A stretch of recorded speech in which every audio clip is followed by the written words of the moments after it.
Making sure we're tracking the comments. Okay, we'll go ahead and get started. Good morning, everyone. Thanks for joining us. My name's Stephen with the Flint and Genesee Chamber.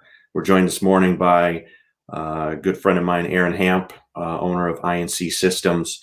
And for those of you who were with us yesterday, we kind of, and I'm trying to keep my hands in the frame, but kind of top of funnel conversation around working from home, some different philosophies and approaches to how you can do it, taking breaks. I remember one of our friends mentioning that she does not work in the kitchen because that's where people gather and you're far more tempted to eat. And I know that that kind of stuff has been on the rise while we've worked from home. But today we're going to talk about some more specifics, different platforms that you can use, tips and tricks on how to set up your home office.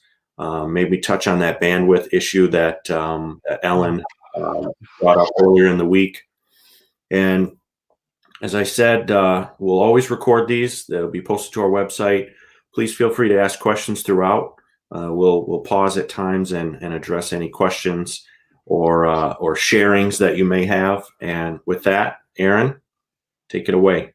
Great. So thank you, Stephen. For those of you that don't know me, Erin Hamp, like Stephen said, I own INC Systems. We're an organization that has been providing IT services to small businesses, medium-sized businesses, nonprofits since 2004. Started right in downtown Flint, Michigan. We're currently in Grand Blanc now, but we've been at this a long time, and we've helped a lot of organizations. So hopefully you'll get a little bit of insight or some ideas from this presentation today. So to start, why listen to me? A couple things here. Like I mentioned, I've owned a successful IT company since 2004. Our purpose, our existence is to help organizations use technology the right way, the best way, to be secure, to be efficient. We were set up to work remotely before it was even cool. Our organization has always been able to provide service at a high level from anywhere, whether it's in the office, whether it's from home. So we have a lot of experience with this. And this disaster did not disrupt our level of service at all. We made the decision quite a few weeks ago that, all right, everybody's working from home. The next morning, we jumped into it without skipping a beat. And I guess one of the things that probably helps our credibility is we manage and oversee a lot of local organizations that you may be familiar with. So a lot of the organizations on this slide have been with us for a decade or more. And we do control and manage all aspects of technology, from the simple set up an email account, fix a printer issue, to doing the cybersecurity, I guess the overall security of the network, router, switches, all of that. So we handle everything from the simple to the most complex for all of our clients. So today, what I really want to cover is a few different things here. Some tips for being productive from home. And I want to say here is, my heart goes out to those of you that may not be working right now, that may be in a layoff situation or in a scary situation where we don't know exactly the business that you're working for, if it's coming back or what's going to happen. So first and foremost, my heart goes out to those of you that aren't working, and I hope things get turned around for all of us real soon. And for those of you that are working, a lot of you probably may be working from home in a new situation. So I want to make sure that I give you some tips for being productive from home. Talk a little bit about why routine is important to me. I have to have a routine to really be effective. So I'm going to share a couple ideas there. And as we work remotely, how to stay engaged with your coworkers. When you don't have the water cooler talk, when you don't have the, bumping into somebody in the hallway or in the cubicle next to you, how do you stay engaged? Another one that I've been on a lot of calls lately, and tips for better audio and video. We really need to get some people up to speed on this So proper etiquette in meetings and such. So we're going to touch on that. And then we'll talk about some software to connect and collaborate. What are those different software out there that we can use? And then I will touch on some of the Zoom security issues. I have my own take on that and where it should be used, maybe where it shouldn't be used. So getting into it, to me, working from home is an opportunity. It's an opportunity to be more productive, potentially, to really focus and really get some things done. Also, you're spending less time in the car. So for some of you, that means more time with your family. Maybe some of you, that means more time sleeping in, but to each their own. But the time not in the car is time that you get back. The other opportunity is you don't have to pack a lunch. Refrigerator's right there when you want to take your lunch or a break. And in this day and age, working from home, there's less germs. Well, less other people's germs. Your own family may have their own, but we're safer working from home in this current climate. So there's an opportunity for this. So some tips for being productive. So working from home, I know that I've had some challenges in the past where I'm distracted and I can do house chores and I can do this, or I get caught off guard on something that I find myself doing. So the first thing is you really want to start with the right mindset. This is a work day, not a day off, not a day to just kind of put in half effort. If you're really working from home and you want to be productive, you got to have a good mindset. You got to start with daily goals. What are you going to accomplish today? I think that's the first thing. I think the next thing is your office. Well, for those of you that hadn't planned to work from home, you might not have a good office space set up quite yet. And that's a bad reference to Office Space. But my advice is to make your space where you're going to be working comfortable. You could be spending a lot of time here. You want to make it a place that you like being and that you feel good. Make sure the desks are set up right. I like standing desks. I do like ergonomic keyboards, mice, and such. Make sure that you're comfortable. But if you can get outside as the weather breaks. Yesterday, somebody on the call mentioned being next to the pool. What a great place to call your office. So make sure that you're comfortable wherever that is. Another tip for being productive is set some boundaries with the family. I guess the best way to describe this is a gentleman that we had done some work for years and years ago. We did a lot of home automation stuff years ago. And the gentleman that we were doing some work for, we were in his home quite a bit. His work from home idea was when his door was shut on his office, it was like he wasn't there. And he was very productive. He would come out for his breaks or lunch with the family and the kids. But when he was in his office, it was like he was not even there because everyone knew in the home to not distract him. I thought that was a really good thing. So have some boundaries. If your door in your office is shut, no disruptions. You might be on a call. You might be doing a presentation, sales or training or something. So just have some set boundaries with the families and communicate that so that and then make sure that you take as I slide through this, you take breaks. Breaks are important.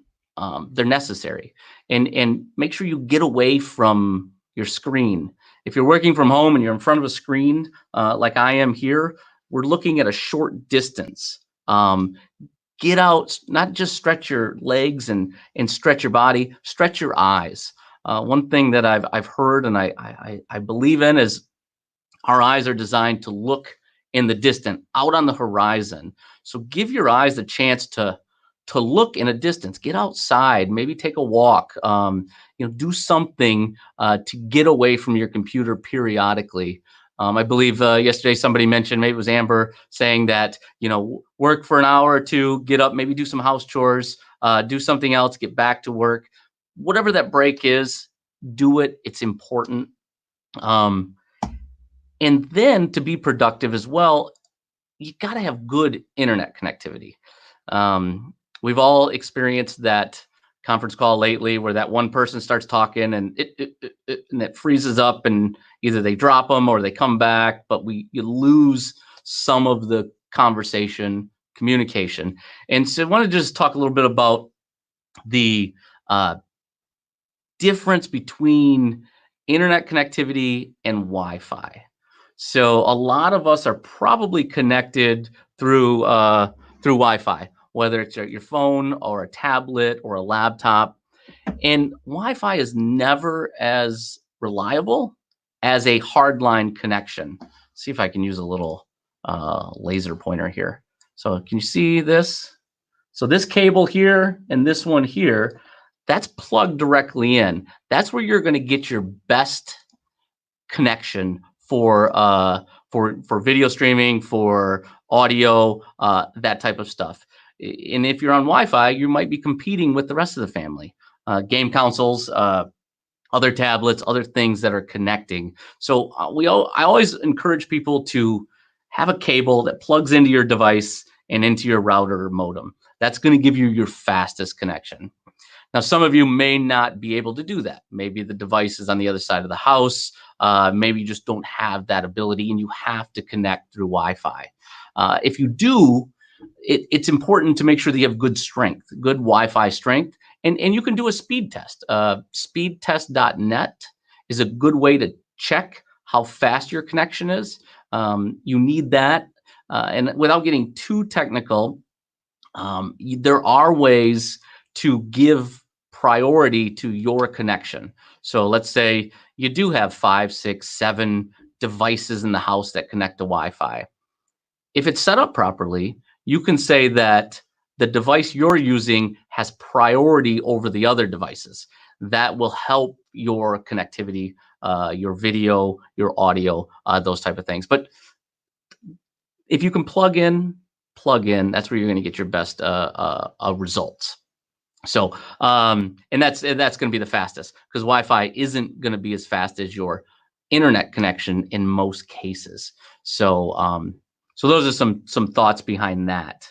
And if you have trouble with that, let me know. I'll point you in the right direction, or try to help you best I can as far as getting that configured for your home in the right way. Routine. To me, I'm a routine kind of person. I need to, do things at a set time. Whether that's, having a set, appointment with family, or dinner with family. Do that consistently. I'm a routine kind of person, so I think it's important to have a routine if you're working from home.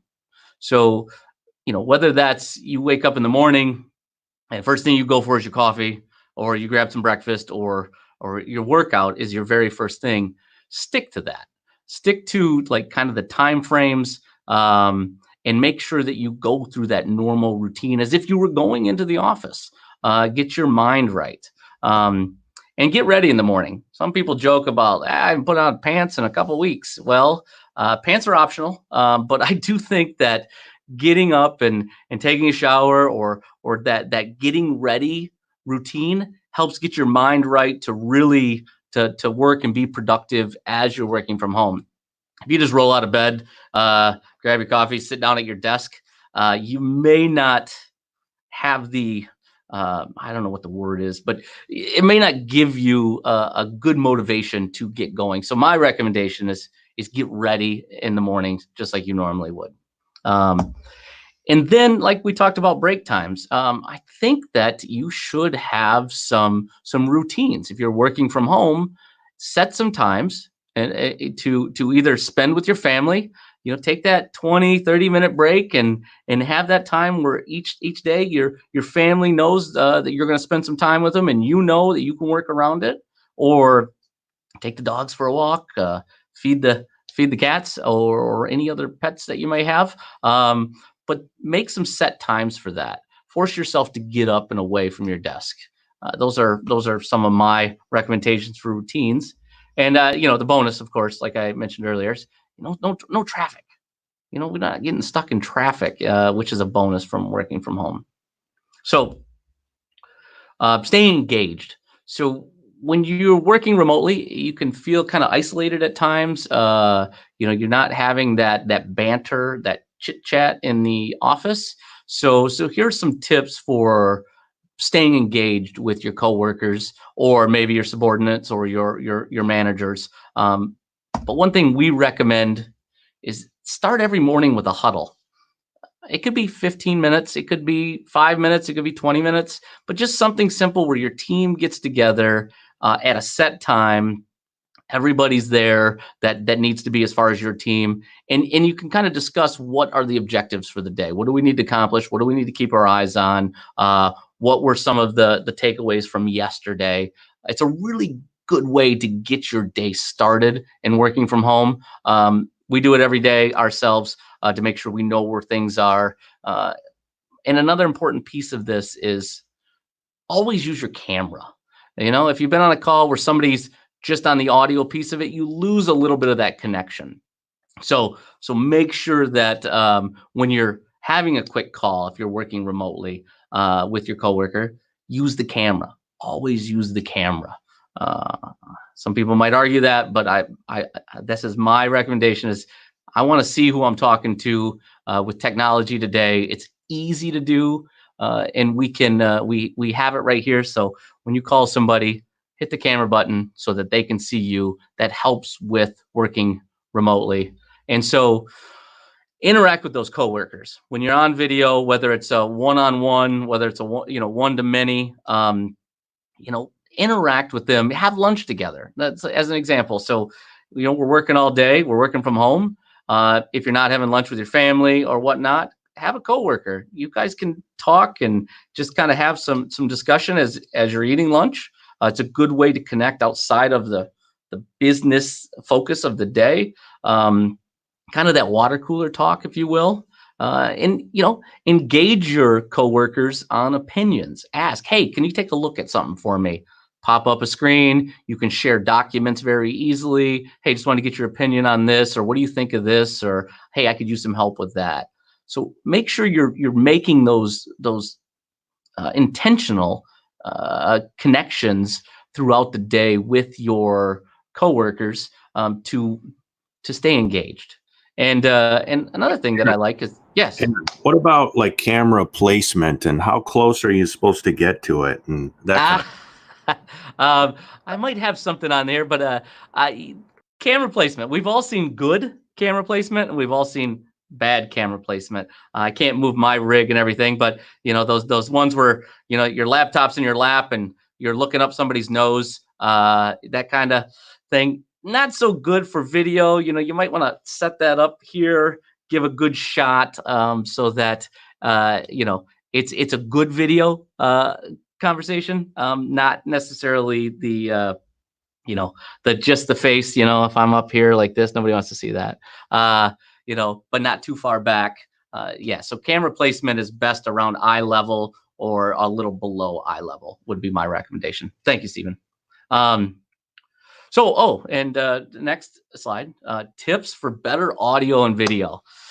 I think we could all use this from time to time. So the first thing is backgrounds. Be cognizant of your background. So I don't know this guy, just a random web search, but be cognizant. If you've seen Stephen, if Stephen pops back on the screen real quick, I think Stephen's done a really good job with his background. I think, he's got a lot of books there, makes you think that he's well read. But you do see bourbon down in the bottom left-hand corner, the important things. But that's not all of it, trust me. But no, I think Steve has done a really good job with background. And then my background is just a couple things here. You can't really see because I blur out the back, but my first office in 2004, the house over there on Court Street and Asylum, where it all started. I think it might be torn down now. But then my boy, Albert, I got a few of his stuff around here as well. But be aware of your background. And if you can't, if you're in a situation where you don't really have a good background, blur it. Blurring is always an option. you can, most of the Zoom and Hangouts and I'm not sure Slack does, but Teams does, you can blur the background. So that's something else to think about if you can't really present a good background. The next one is lighting. Have good lighting. This isn't great. I'm just dealing with my office lights now, but you can have a small little clip light, $10, $15 on Amazon, to give some light to your face, because you don't want lighting that looks creepy. You know, you want to have good lighting when you're doing video calls. Plus, it's good for you to have that in your environment, natural light and such in your office space. And actually, natural light is the best light to have if you can position a window so that it's facing you, not a window behind you, because that'll create shadows. So just be aware of the lighting. Give yourself the ability to test this out and try some different placements, and think about it. Think about the calls that you've had with people where, wow, that really looked good, or, ugh, you know, gosh, they need to do something with that. Just be thinking about it. Put some thought into it. The other one is, when you're talking to somebody, look at them. You know, I wouldn't want to have this conversation like, yeah, and I'll do this and that. Look at somebody when you're talking to them. So camera placement, like Steven said, I have a separate camera than my screen. So I kind of have it off to the side. I think above your screen is another good spot. Laptops have that camera there typically. You know, so you're looking at who you're talking to. Or move the screen, if you will. So if you have a screen or multiple screens, move the screen of the participants in your meeting close to the camera so that you can stay looking in that direction, especially if you have multiple monitors. Noises. So be aware of your environment. Do you have a fan humming? Do you have something on your desk that's creating noises? Phones. Do you have a cell phone that's going off, or a desk phone that's going to be ringing? And those are things that can be distracting to others. So be aware of your external sounds, coworkers, people coming into your office. You know, when you're on a call with a bunch of people, that's rather distracting. So keep your mic muted if you're not talking. Just to share another recent conference call, multiple people on the call. One person didn't mute his mic, and we heard everything from the car dinging, you know, when he got in and turned his car on, the dings, getting out, whispering to somebody, hey, I'm on a conference call. You know, it's better to just mute, and then you can talk to that person. And then hearing all the, you know, setting things down, you know, that's distracting to everybody in the call. You know, keys jingling, things falling over, especially if you're using your phone. That phone, just setting it down, creates a loud noise through the mic. So in a conference call, if you're not speaking, stay muted. Everybody will appreciate that. Erin. I think that's what I got there. And Erin. then for the best audio, separate your microphone from your what the call is coming through, but I'm using a boom mic for my mic to separate that. So what happens is the microphone's not picking up the feedback from the speakers, which they do a good job of the audio cancellation in most situations. So you don't get that feedback.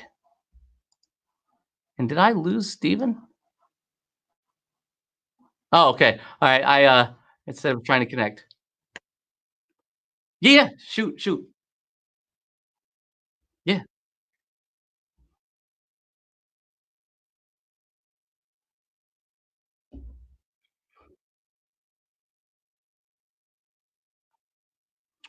So it's just a standard Ethernet cable, and I would venture to bet that you have one. Everybody to just grow this bin. It's like, oh, all the cables. It looks like an oversized phone cord. So I don't have one with me right now. Maybe I do, but anyway, It's just an Ethernet cable, probably came with your router, switch, modem. That's what you're looking for. Some new computers or tablets don't have the plug for them. Steven, you just had to do this, right? You had to buy an adapter. Yeah. I don't want to unplug it because I'm hardwired in myself, but it's, just kind of a dongle looking thing that your Ethernet cable plugs into. And what is it? USB-C to Ethernet? It's dependent on the device. So if it's an iPhone, it's Lightning cable. If it's a new iPad, it's USB-C. Older iPad, Lightning. Could be just a USB cable. It's more device specific. But you're right. If you don't have that plug on your device, you will need a dongle. The question was from Tom Desher. So Tom, Hey Tom, I'll help you with that. And then Dave Perry made the comment that they're tough to find right now.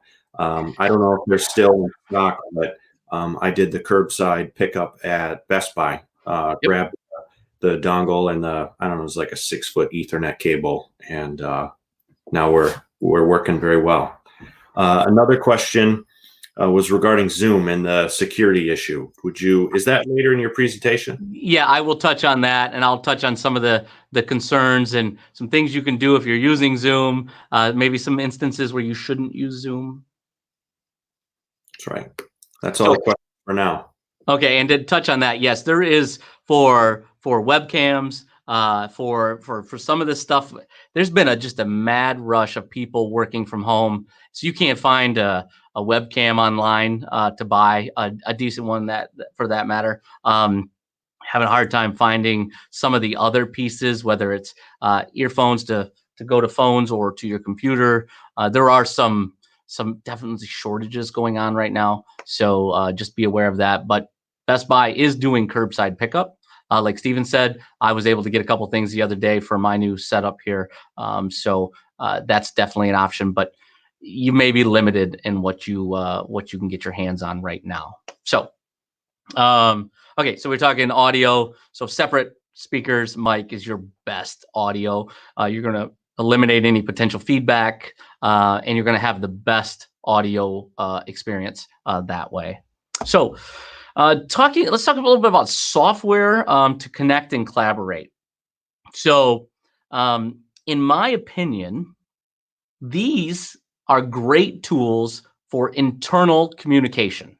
So, what I mean by internal is Teams. If you're talking inside your organization, these are all great. Microsoft Teams is the newcomer and really getting traction. And Microsoft Teams is ideal for an organization that is on Office 365, O365 as the platform for email and all of their stuff, because it ties in nicely to all of the applications.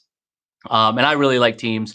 We use Teams internally, and we have for about almost 2 years now. But prior to that, we use Slack. Slack is another internal. There's a chat function. All of these that you're seeing on the screen have a chat function. So you can type and chat, and they all have a video component to call up, whether it's audio only, which we don't do, video always, but you can click a button, have a video chat with your coworkers. These are all good for that. Google Hangouts is if you're a G Suite shop, or your company uses Google for the email and the applications, document, word processor, spreadsheets and that, then Google Hangouts is a natural fit because you're part of that ecosystem already. And Skype, it's funny because Skype's been around for quite a while, but they haven't really got much press lately. But they've been a good, stable solution for the internal communication. And the reason I say internal is I feel these solutions are secure. So Zoom, which we will talk about. Zoom has some security challenges, and somebody that we're in the business of protecting companies through the technology, I wouldn't use Zoom necessarily internally. And I'll touch on that a little bit more. But these are great tools for internal collaboration and communication. Some external tools, and I do like Zoom externally. because it's easy. It's simple. You don't have to have an account. You don't have to have an account already set up on the platform. Anybody can jump in, good and bad, with the current situations going on. But I think this is good because to get your message out. So the one to many, if you will, I think Zoom is a good platform for that. But I wouldn't say anything on Zoom that you wouldn't say in public. I wouldn't use it as a private communication or feel that you have a private communication, because there could be some challenges. But if you're just presenting a sales presentation or a quick call with your customer, I think you're pretty okay with that, with some settings that I'll show you in a minute to help mitigate some of the issues going on. But GoToWebinar is another really good one to many that's easy for you to get your message out. So if you're going to do a webinar and you want to get your message out to multiple customers, multiple prospects, I think both of these tools are good for that. There are some other ones. I don't have a ton of experience with other ones, so I'm sticking to what I know. But these are external tools. And then also Zoom is just easy for the get-togethers. I mean, I'm sure we've all had a happy hour Zoom call at some point over the last 4 weeks or so. And it's good. Granted, security isn't the best. But do I think that you shouldn't use it for that? Not necessarily. I think you're fine with the casual conversations and such that you have. But it's easy. It seems to be the one that everybody's going to. And the best thing is Zoom is taking notice of this. They know that they have some security issues. And I'll get into that in a second. So the other part of the software that you're going to see working remotely is remote access tools. So these are solutions that allow you to use your home computer and log into your work computer so that you can access the resources that are at your office. A lot of companies these days are cloud-based, so you don't necessarily have that need to get into the corporate environment to access file shares and such. Some people still do, but over the last few years, we've seen a lot of transition to the cloud, and software that's in the cloud or documents stored in the cloud are easy to get to from any device. But if you do need access into your work environment from home for certain things, these are great tools to do that. The other way of getting into your corporate network is through a VPN. And without getting too technical, if we as a company do not like to and rarely allow VPN access from somebody's personal computer into the corporate network. Because if we don't control the computer, then that could be a vector for infection or some type of malware or breach. So what we do is with the remote connections, it's more secure. Nothing is really on that home computer. It's just a connection to the main computer, whereas a VPN it's like your computer's connected right into the network. So again, I don't want to get too technical on that, but we prefer remote access into a network as the easiest way to work remotely and get up and running. But we do have some clients where there are remote offices. Well, if we manage the equipment, all the security, enforce all the security, make sure it's locked down, then it's an extension of the network and we're fine with VPN. But in this situation, probably not so much. But security is a big one. Security. Every time we turn around, there's a breach. There's somebody got hacked, phishing attempts. And right now, phishing attempts are up. I mean, I don't know statistics, 600%, whatever. There's more and more people, bad guys, trying to take advantage of this. And so be vigilant, be skeptical. Don't just trust stuff that you get in email or what you get or what comes your way. Scrutinize this. And like here at the top right, passwords. Treat your password like your toothbrush. I mean, I think this is a great example. I mean, think about this. Would you share your toothbrush? I sure hope not. Make sure it's a good one, and don't recycle an old one. Unless you're cleaning your tennis shoes with it or something. But passwords are key. The second main thing is multi-factor authentication or two-factor authentication. This here is the number one way to protect your sensitive information, whether it's business information, whether it's your personal information, is two-factor authentication or multi-factor. So one factor is your password. That's one factor, but you need a second one too. And that we've probably experienced where we've gotten the text message, oh, we don't recognize this computer when you log into your bank. Or, hey, we've never seen this account, or you use this type of system before. We need to verify it's you. So they're sending a second factor of authentication. The best way is using an app that has like the 6-digit code, or where you can type in, because the important thing here is, or why this is important is, if you don't use good passwords, if you use the same password on multiple sites, it just takes one site getting breached. So let's say you have a recipe website that you're part of and that shares recipes, and you use the same password you do for your bank account. Well, what the bad guys do is they can break into the recipe site. Probably doesn't have real good security. And if they get your username and password, then they can write a little program that goes and tries it on all bank accounts, and they could potentially get in. Now, if you had a second factor of authentication, that would stop them. Doesn't matter if they have your password, because they don't have that second factor, so they can't get into your account. So two-factor or multi-factor is the number one way to protect yourself or your accounts. So set that up when you can. Email accounts, definitely, because that's where bad guys, if they get into your email account, they can pretty much get into everything else, reset passwords, and just get the email that comes in. So make sure your email always has two-factor. And a little picture down there in the bottom right is just be smart, I guess I would say. Don't do things that could jeopardize your security or put things at risk. But security is the utmost importance. And as a IT provider, it's the one thing that I worry about most. It's the one thing that keeps me up at night is a client being breached or something bad happening to a client. So we're constantly trying to stay ahead of this, but it's an ever evolving threat, or the threats are ever evolving, and it can be scary. So be smart, and use good passwords, multi-factor. So just to talk about Zoom for a quick second. I mentioned it, here's the problem with Zoom. Zoom it wasn't really it was known, but it wasn't really used as much. I think the uptick in Zoom went from the beginning of this year, maybe 10 million users to 200 million users.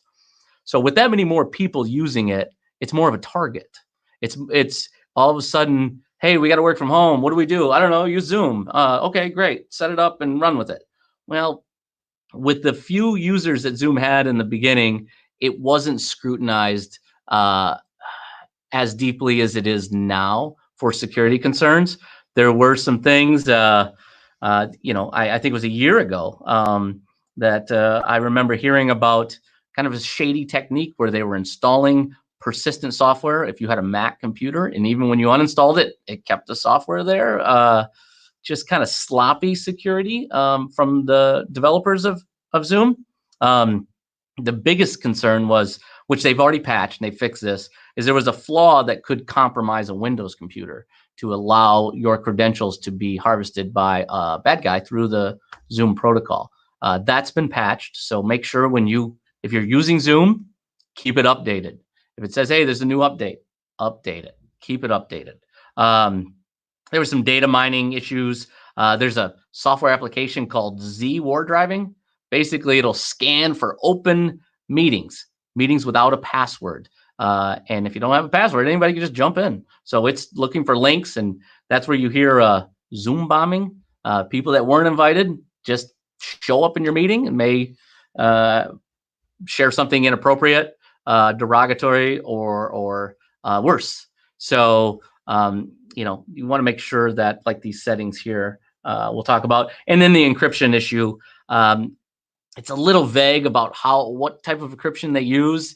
And I think they were misleading when they talked about end-to-end encryption. I think it's not true encryption like we would really like to see. So again, I don't think you have anything to worry about. I don't think it's, the world's going to come down around you if you're using Zoom. But just, don't use confidential, don't share confidential information on Zoom. Use another tool like the internal collaboration tools that I feel are more secure. But this doesn't mean you can't use Zoom. And if you are going to use Zoom, you see on the screen here, 2 important things. Set a meeting password. So this just basically means that somebody that just randomly finds your meeting can't get in.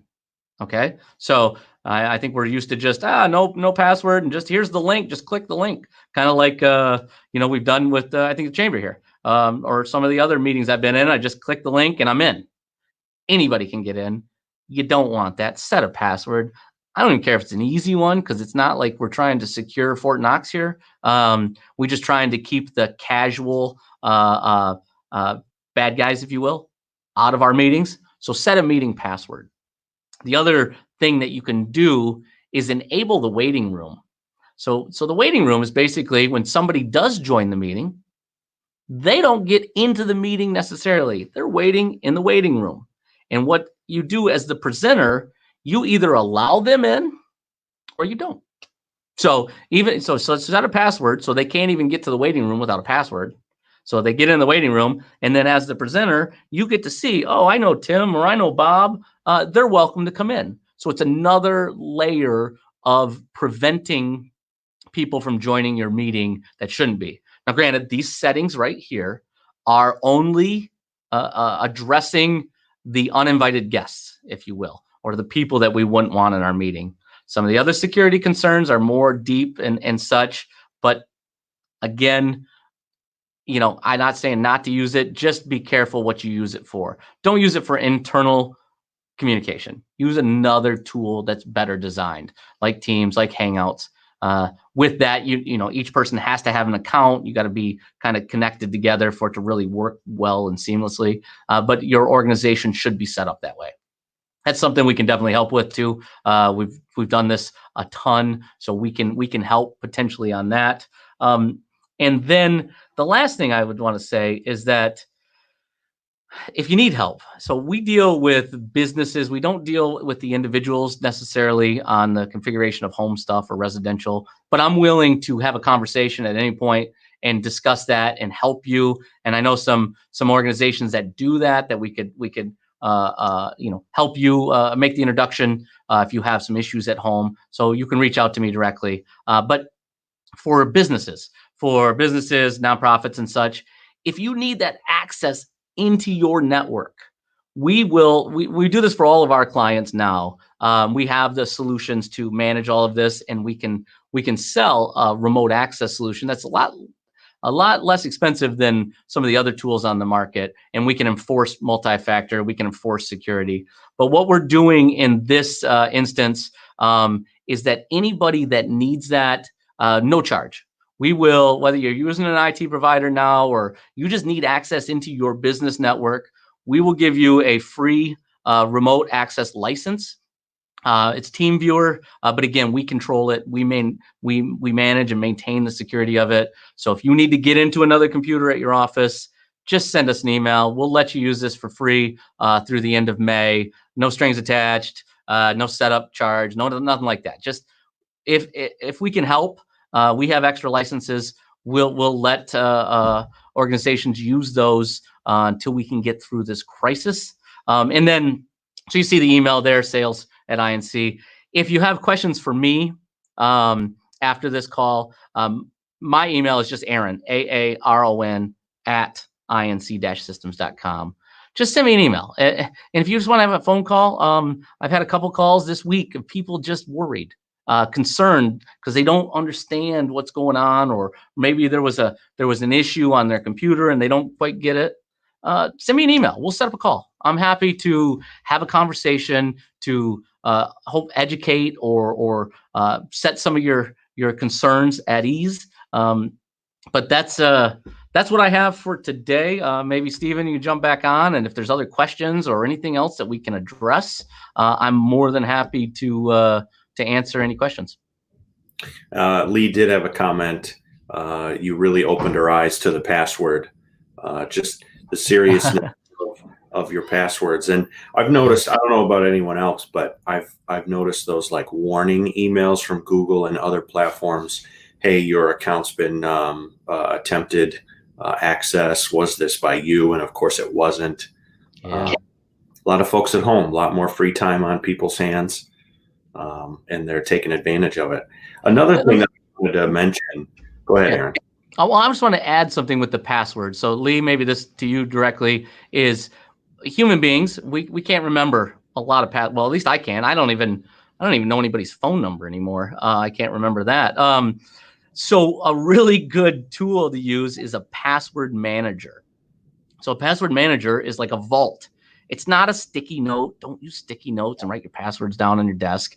Don't use a little note folder in your phone like, oh, I opened the notes app. Here's all my passwords. That's not secure. Not good. Use a tool like LastPass or OnePass. These are tools that are like a vault. And so what we do is we put a really good password on the vault. And then you do two-factor authentication on it so nobody can get into it. And then all your passwords are in this vault. And it makes it easy when you log into a website. If you have the right configuration, it will pre-populate those passwords for you. And then every website that you go to is a different password. All of my passwords are random 16 characters. And I think there's 170 accounts that I have. I could never remember 10 of those that were different, and they're really good passwords. So a password manager is key to being secure. Just make sure the password manager has two-factor authentication. Absolutely necessary. All right, Stephen, what do you got? The one comment I was going to add is this platform that we're using right now doesn't have a password. When I log into it, it sends an email, that two-step piece, but without the one step. There's no password, and there's always a code that's emailed anytime you want to access this platform. So I don't know if that's where we're headed, but this was the first time I've experienced something without having a password that I type in. Well, that's another factor. So you're not two-factor, it's a single factor, but it's not a password. It's, hey, we're to send you an email, tell us that's you. And honestly, passwords suck. I mean, there's got to be a better way. There's people working on it. But, for us to remember all these passwords and then somebody else gets it and they get access, there's got to be a better way. And you'll see it eventually. Yeah. Any other questions from our viewers? I know we tackled the ones. I did look it up on Best Buy. There's an Ethernet to USB adapter, one left in the store. I don't know if there's Ethernet cable, but. Well, and the big thing here is we're in this. This is our community. I love this community. I'm here to stay. Been here my whole life. If I can help anybody, please don't hesitate to reach out. Like I said, even if it's just a phone call, because Erin, I don't understand this, or I'm worried. Just reach out. Let's have a call, and I'll help make sense of whatever I can. If it has something to do with technology, anything else, I'm probably not the right person to ask. Not a bad person to have a conversation with about other things, especially when we can get out of our homes. Yes. Yeah. Yep. Absolutely. Brianna says, Tom, run to Best Buy. Thanks. Michelle says, great presentation. Erin, as always, thank you. I know that we were planning to have you in person at our regular chamber luncheon, but this is a great alternative. I appreciate you taking the time to talk to us. Hey, happy to do it anytime. If I can be of help, I will. Awesome. Thanks, everyone. I know, Erin, you mentioned maybe a series of more specific offerings in the future. Yeah, happy to do it. Lots of different questions on the different platforms that we're using. Hopefully we'll be free sooner rather than later, as long as everyone's being mindful of that social distancing. That's right. Yeah. Okay. Thanks, everyone. Thanks, Erin. Have a great day. Thank you all. Have a good one.